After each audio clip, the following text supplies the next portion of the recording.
தீபாவளி அதுவுமா கையில காசு இல்ல, ஆனா பட்டாசை வாங்கணும். என்ன பண்றது தெரியலையே. ஆஹா, பட்டாசு கச்சிச்சிரா. இருதோ வரா. டேய் டேய் டேய், என்ன பண்ற? இத்து என்ன பண்ணுகிற? மச்சான் என்னாச்சு? திமுக ஆட்சி கேட்கலாம் பாரு, கேனத்தனமா கேள்வியா? ஏண்டா தீபாவளின்னா என்னன்னு தெரியுமாடா உனக்கு? ஃபர்ஸ்ட் எருமாடு மாதிரி வளர்ந்துக்கிறியா? தீபாவளின்னா ஃபெஸ்டிவலா லைட்ஸ்ரா, அது கூட தெரியாம பைத்தியக்கார மாதிரி உன்ன கூட பட்டாசுங்களை வச்சுனுக்கிற. ஏண்டா அவனை கூட தானடா பட்டாசு வெடிக்கிறானுங்க. ஏண்டா அவனுங்க தான் ஏதோ சின்ன பசங்க தெரியாம வச்சுனுக்கிறான்னு வச்சுக்கோ.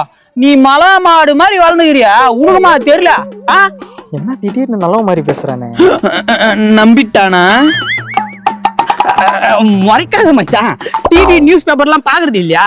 பட்டாசு வெடிக்கிறதுனால ஏர் பொல்யூஷன் ஆகுது, ஓசோன் லேயர்ல ஓட்டு போகுது, அதனால பட்டாசெல்லாம் வெடிக்கூடாதுன்னு கேம்பெயின்லாம் போட்டு நடத்துறாங்களா மச்சான்? தெரியாதா உனக்கா?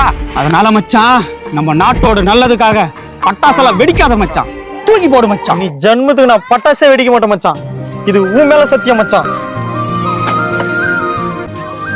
டேடே, இந்த ஒரு பட்டாசு கீழே விட்டு போறடா, அதை நீயே தூக்கி போட்டுரு மச்சான். சரி மச்சான். போயிட்டான். பட்டாசு கொடுத்ததுக்கு நன்றி கடவுளே.